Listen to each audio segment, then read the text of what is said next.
और हार का सबसे बड़ा कारण जो अभी तक हम लोग दिखाई पड़ रहा है वो जातिवाद का जहर है। उस जहर की वजह से जहर फैला है और कुछ लोग भ्रमित होकर के विकास के मुद्दे से हटके मतदान किया है। हमारी कोशिश होगी कि हम विकास के। जौनपुर की लोकसभा सीट पर चुनावी हार जीत की चर्चा फिलहाल जिस तरीके से बीजेपी में जोरों से हो रही है। बीजेपी के प्रत्याशी रहे कृपा शंकर सिंह फिलहाल जौनपुर में उनका चुनाव हारने के बाद पहला इंटरव्यू सोशल मीडिया पे वायरल हो रहा है। पत्रकारों ने उनसे पूछा कि आखिरकार 2019 के लोकसभा चुनाव में सपा बसपा के गठबंधन के बाद 82,000 वोटों से श्याम सिंह यादव चुनाव जीते थे, लेकिन इस बार सपा बसपा की गठबंधन जौनपुर की लोकसभा सीट समेत उत्तर प्रदेश के किसी भी सीट पर नहीं थी। फिर भी हार का जो परिणाम है वह 99,000 के पार कैसे पहुंच गया। तो बीजेपी के प्रत्याशी रहे और महाराष्ट्र सरकार के गृह राज्य मंत्री रहे कृपा शंकर सिंह का बयान आता है कि जातिवाद का जहर। अब इसको समझने के लिए तर्क ये दिया जा रहा है, क्या जौनपुर की लोकसभा सीट पर जो चुनावी गुड़ागड़ी थी वह शायद बीजेपी के लिए फिट नहीं बैठ पाई है। जिस तरीके से समाजवादी पार्टी ने आखिरी वक्त में बाबू सिंह कुशवाहा को अपना प्रत्याशी बनाकर जौनपुर की लोकसभा सीट पर भेजा, शायद उसी दिन से चर्चा होने लगी थी कि जो मौर्य समाज के जो मतदाता हैं शायद समाजवादी पार्टी की तरफ रुख कर सकते हैं। सवाल ये भी कि जिस तरीके से अगर जौनपुर की लोकसभा सीटों की बात की जाए तो लगातार इस पर अगर देखा जाए तो कहीं न कहीं 1992 के बाद से लगातार आम चुनाव हो रहे हैं, लेकिन चर्चा 2019 के लोकसभा चुनाव की कम 2024 की ज्यादा हो रही है।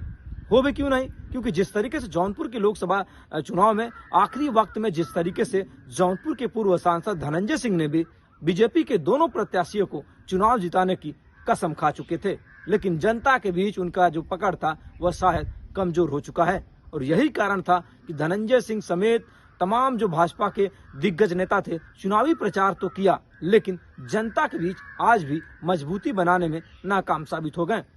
एक तौर पे देखा जाए जौनपुर के पूर्व सांसद धनंजय सिंह का भी दावा था कि मछलीशहर और जौनपुर की लोकसभा सीटों पर 1 लाख से अधिक मतों से चुनाव बीजेपी जीतेगी, लेकिन जब 4 तारीख को परिणाम आया तो धनंजय सिंह के भी होश उड़ गए, बीजेपी प्रत्याशी कृपा शंकर सिंह के भी होश उड़ गए। 99,000 से अधिक मतों से चुनाव में हार का सामना बीजेपी को जौनपुर की लोकसभा सीट पर करना पड़ा। फिलहाल बीजेपी के प्रत्याशी रहे कृपा शंकर सिंह जौनपुर में अपना कार्यालय बनाने जा रहे हैं। सवाल जब पत्रकारों ने उनसे सवाल पूछा कि क्या कारण रहा कि जौनपुर की लोकसभा सीट पर आपको हार का सामना करना पड़ा, तो उन्होंने कहा कि जातिवाद का जहर।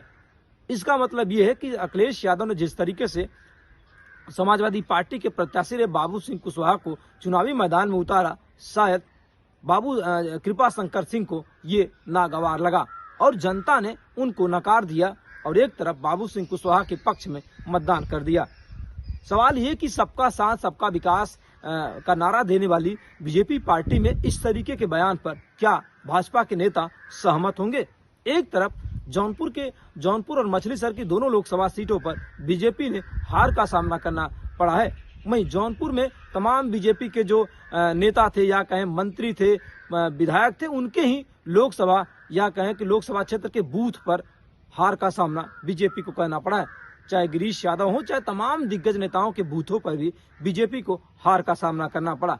इस पर फिलहाल बीजेपी में समीक्षा बैठकों का दौर जारी है, लेकिन जिस तरीके से बीजेपी प्रत्याशी कृपा शंकर सिंह के इस बयान के बाद अब चर्चा या कहें राजनीतिक गलियारे में चर्चा ये हो रही कि क्या भाजपा के जो तमाम मतदाता थे वो शायद उनकी तरफ से छोड़कर अब दूसरी तरफ शायद रुख करें। 2019 के लोकसभा चुनाव के अगर आंकड़े देखें, समाजवादी पार्टी और बसपा का गठबंधन था, मायावती, अखिलेश यादव समेत तमाम दिग्गजों ने संयुक्त रैली की, तब 80,000 या कहें 82,000 के आसपास से श्याम सिंह यादव चुनाव तो जीत गए थे। लेकिन इस बार गठबंधन न होने के कारण भी, न होने के बाद भी लगातार समाजवादी पार्टी के जो प्रत्याशी थे लगातार प्रचार प्रसार कर रहे थे, तो तमाम विधायक और पूर्व विधायकों ने अपनी पूरी ताकत झोंक दी थी। और यही कारण है कि मछलीशहर और जौनपुर की लोकसभा सीटों पर समाजवादी पार्टी के प्रत्याशियों ने भारी बहुमत से चुनाव जीतकर एक नया इतिहास रच दिया है। फिलहाल सोचने वाली बात होगी कि समीक्षा बैठक में बीजेपी के किन किन नेताओं पर गाज गिरेगी, ये तो आने वाले वक्त में पता चलेगा।